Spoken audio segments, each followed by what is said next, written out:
Bonjour et bienvenue sur EcoMap, l'échographie pratique, facile et surtout utile du médecin généraliste. Alors aujourd'hui, une vidéo à chaud, le patient vient de sortir du cabinet quasiment à l'instant et je voulais vous profiter de ce cas clinique pour vous donner un petit peu des règles pour vous aider à vous dépatouiller dans des fois des choses qui vont être peut-être pas tout à fait bien connues au niveau anatomique ou parfaitement sues sur le bout des doigts et pourtant réussir quand même à vous en sortir par l'intermédiaire de règles de base en musculo-squelettique. Souvent on me dit mais comment est-ce que je peux progresser en musculo-squelettique? C'est quelque chose de difficile, je maîtrise pas tout, je suis pas forcément parfait en anatomie. Et ben, il y a des règles de base pour vous aider déjà à pouvoir poser des diagnostics. La première chose, c'est de faire une formation quand même, parce que ça va vous donner vraiment des grosses bases solides et vous allez progresser beaucoup plus vite.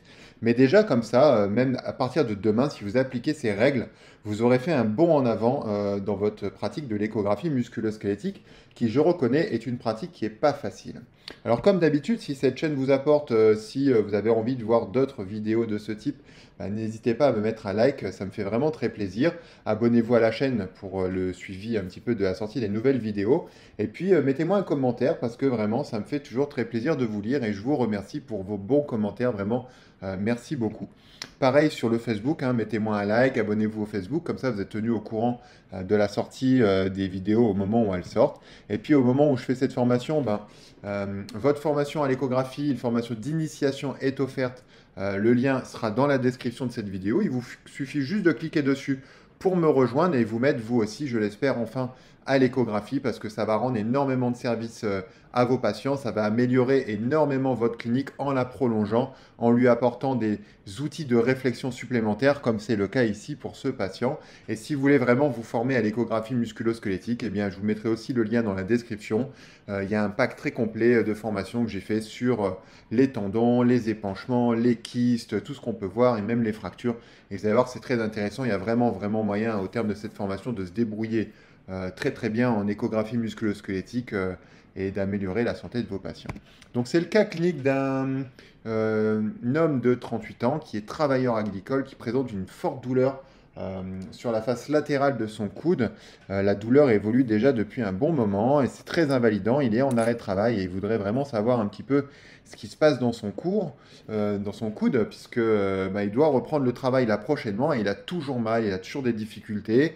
Il a été envoyé par un collègue pour faire de la kiné, mais ça a du mal à s'améliorer et il voudrait savoir un peu ce qui lui fait mal au niveau de son coude. Alors, bien évidemment, on a suspecté dès le début cliniquement une épicondylite. L'épicondylite, c'est l'inflammation ici des tendons épicondyliens qui vont s'insérer ici. Donc, on a beaucoup de muscles de l'avant-bras qui vont s'insérer sur une toute petite zone par l'intermédiaire d'un tendon conjoint qui va être soumis du coup à une forte traction et ça peut s'inflammer, en particulier comme ici chez les travailleurs agricoles. Et donc, en fait, pour scanner ces tendons et ce tendon épicondylien, on va demander au patient de poser son bras sur la table d'examen comme ça, tout simplement. Moi, je les mets assis sur un tabouret. Il pose le bras sur la table d'examen face à moi, le bras comme ça fléchi, et on va tout simplement poser la sonde dans le secteur, aligné avec l'avant-bras. Ça n'a vraiment rien de compliqué. Et immédiatement, on va tomber sur une coupe qui est celle-ci. Et voilà. Et donc, si on n'a pas les règles de base en musculo-squelettique, et ben on tombe sur ce genre d'image et on est bien embêté parce que qu'est-ce qu'on peut dire de cette image? Pourtant, on a tout ici. On a effectivement à gauche, on a l'humérus, à droite, on a le radius, on a les tendons épicondyliens qui passent en pont au-dessus. Ici, on a le tissu sous-cutané. Et, et qu'est-ce qu'on en dit? Et comment on pose notre diagnostic? Est-ce que finalement c'est une épicondylite? Est-ce qu'on confirme ou pas? Est-ce qu'il y a besoin d'aller absolument vérifier sur Internet l'aspect d'une épicondylite en échographie, de faire une grosse formation sur les tendons épicondyliens? Eh bien, pas forcément, puisqu'il y a des règles de base en musculo-squelettique qui sont tout le temps les mêmes, en particulier pour les tendinites. Et l'une des premières règles, c'est de toujours commencer par le côté sain. Vous devez absolument commencer du côté où votre patient n'a pas mal et retrouver vos structures du côté sain. Pour plusieurs raisons. Un, ça va vous aider à aller plus vite, puisque une fois que vous aurez repéré la structure saine, quand vous allez passer du côté pathologique, eh bien, la différence pathologique va vous sauter aux yeux. Donc déjà, vous allez gagner du temps. Vous allez gagner en assurance parce qu'il est toujours beaucoup plus facile de trouver ses repères sur quelque chose de sain que sur quelque chose de pathologique. Et ça amène toujours beaucoup moins de doutes de voir une image un peu simple, un peu connue de tendon. que d'attaquer directement par le côté pathologique comme l'image que je vous ai montrée juste avant. Donc moi, ça c'est ma première coupe. J'ai commencé du côté sain, j'ai pris d'emblée les mesures de l'épaisseur du tendon du côté sain. Hein. D'ailleurs, au passage, aidez-vous des mesures parce que ça peut vous aider à mettre en évidence un épaississement tendineux. Et vous voyez qu'un tendon, c'est échogène, c'est fibrillaire, ça a une épaisseur propre qui doit normalement être symétrique des deux côtés, ça a une échogénicité propre qui doit être normalement symétrique des deux côtés. Donc commencez toujours par le côté sain. Et donc vous allez prendre le temps de scanner du côté sain et de regarder un petit peu à quoi ressemble le tendon normal du patient. Vous imprégnez un petit peu d'une éventuelle anisotropie sur laquelle il faudra se méfier de l'autre côté. Hein. L'anisotropie, c'est finalement le changement d'angle de la sonde qui va changer l'échogénicité du tendon. C'est très fréquent en musculo-squelettique. Donc regardez si cette structure est très sujette ou pas à l'anisotropie. Trouvez le meilleur angle pour pouvoir l'étudier et obtenir la meilleure coupe. Et vous allez essayer ensuite de reproduire la même coupe de l'autre côté en gardant le même angle, en gardant bien sûr les mêmes réglages et vous aurez comme ça une capacité à pouvoir comparer. Je vous conseille de d'emblée régler votre fenêtre, votre profondeur, votre focus sur le côté sain et de passer directement du côté pathologique. Donc, l'échographie, c'est mon deuxième conseil, c'est quelque chose de dynamique. Vous devez tourner autour d'une structure, vous devez la regarder sous plusieurs coutures, vous devez en fait vous faire votre idée devant cette image dynamique. L'image va défiler devant vos yeux et c'est ce défilement de finalement plusieurs coupes qui vont vous donner une idée de ce qu'il peut bien y avoir au niveau du patient. Et vous voyez qu'on a un aspect tout à fait différent vis-à-vis de ce qu'on vient de voir du côté sain. On a quelque chose de très différent. On a quelque chose déjà de nettement moins échogène, de beaucoup moins fibrillaire. On a une plage ici, pas anéchogène, mais en tout cas très fortement hypoéchogène au sein du tendon, alors qu'on avait remarqué du côté sain que ce n'est pas un tendon qui est très sensible à l'anisotropie. On l'a vu en scannant l'autre côté, qu'on n'a jamais eu d'images finalement fortement hypoéchogènes qui sont apparues naturellement au sein du tendon. Donc ça, c'est l'intérêt d'avoir commencé par le côté sain, puisqu'on sait à quoi s'attendre, et quand on va attaquer finalement le côté pathologique, immédiatement on se dit, mais mince, il y a quelque chose ici, il se passe quelque chose au sein du tendon de mon patient, j'ai une image hypoéchogène avec une perte de l'aspect fibrillaire, j'ai quand même l'impression que ce tendon est un peu épais par rapport à l'autre côté. J'ai ici vraisemblablement un diagnostic de tendinopathie des tendons épicondyliens. Et si on continue notre exploration, on va remarquer ici en profondeur qu'on a une zone très fortement hypoéchogène, pour ne pas dire anéchogène. On va garder ça un petit peu à l'esprit également, puisqu'on n'en avait pas repéré sur le côté sain. Hein, vous voyez, on est dessus, ici. On va garder ça à l'esprit, on va se dire qu'il va falloir aller aussi penser l'explorer un petit peu plus, cette zone-là. Donc vous voyez, l'échographie, c'est vraiment quelque chose de dynamique. C'est sur le dynamique que vous allez vous faire votre idée, et surtout, après avoir examiné le côté sain, vous vous ferez une idée nettement plus précise. Donc ici, on va revenir sur notre toute première coupe, sur laquelle je vous avais dit, bon, bah, qu'est-ce qu'on peut en dire? Et j'arrive à mon troisième conseil. Vous devez absolument maîtriser votre appareil, vous devez savoir à quoi servent les boutons. Si vous ne l'avez pas fait, faites la formation d'initiation, je vous explique comment on règle un appareil d'échographie, mais vous devez être capable de naviguer dans votre appareil et de modifier les réglages parce que chaque patient est différent. Et l'idée de se dire qu'on a des presets sur l'appareil et que ça va marcher pour tous les patients, eh ben, c'est une excellente façon d'avoir une image globalement moyenne, on va dire maussade, pour chaque patient. L'image ne sera jamais catastrophique, puisqu'elle a quand même été réglée par un professionnel, mais elle ne sera jamais non plus exceptionnelle, puisque chaque patient est différent. Donc vous devez apprendre à utiliser vos réglages. Et quand on règle un petit peu mieux son appareil, voilà ce qu'on obtient. On fait apparaître immédiatement un meilleur contraste avec le tissu sous-cutané. Vous voyez, pourtant, c'est exactement la même coupe. On fait apparaître un peu plus l'aspect fibrillaire ici en surface. On fait ressortir ici la zone de tendinopathie hypoéchogène avec la perte de l'aspect fibrillaire, justement, perte d'aspect fibrillaire qu'on voit bien parce qu'on a été capable de le mettre en évidence ici en surface au niveau de nos réglages. Donc vous voyez un petit peu que simplement jouer avec l'appareil va nous faire passer de cette coupe à cette coupe et très clairement, tout est plus visible. La corticale osseuse est plus facilement étudiable, etc. Et ça n'est qu'une histoire de réglage. Hein. L'angle de la sonde n'a pas changé, la position n'a pas changé. Hein, j'ai simplement joué avec les boutons de l'appareil. Donc c'est extrêmement important de savoir régler son image et d'aller au-delà du preset. Ensuite, quatrième conseil, utilisez le mode dual. Le mode dual, il ne sert pas à rien. Le mode dual, il est essentiel. Là, je vous ai fait un dual haut-bas. On peut faire un dual droite-gauche. Ça va dépendre des cas. Vous affichez votre image scène. Il suffit d'en prendre une seule. Hein, ce sera votre image de référence. Et vous reproduisez la coupe en respectant les reliefs osseux. Vos reliefs osseux doivent être exactement identiques à l'autre côté, sinon vous ne pourrez pas comparer. Vous devez bien sûr garder exactement les mêmes réglages en haut et en bas, sinon vous ne pourrez pas comparer non plus l'écogénicité, vous ne pourrez pas comparer l'aspect fibrillaire, etc. Les mêmes réglages en haut et en bas, et vous affichez les deux sur le même écran, ce qui vous permet de vous dire que ici, avec le même angle, la même sonde, tous les mêmes réglages, ici on est normaux, écogènes et fibrillaires, ce qui n'est pas le cas ici, et ça nous confirme notre idée qu'on s'était déjà faite en dynamique, eh bien ça nous la confirme sur une image fixe, et ça montre aussi à la personne à qui vous allez donner votre compte-rendu qu'il y a un problème, que vous avez correctement étudié votre patient, que vous avez pris le temps de bien faire votre travail.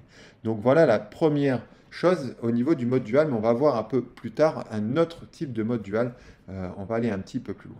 Donc très important, vous voyez également aussi au passage, hein, avant d'attaquer à la suite, qu'on remarque beaucoup mieux sur le mode dual la différence d'épaisseur entre le tendon sain et le tendon pathologique. Et on aurait même pu aller encore plus loin.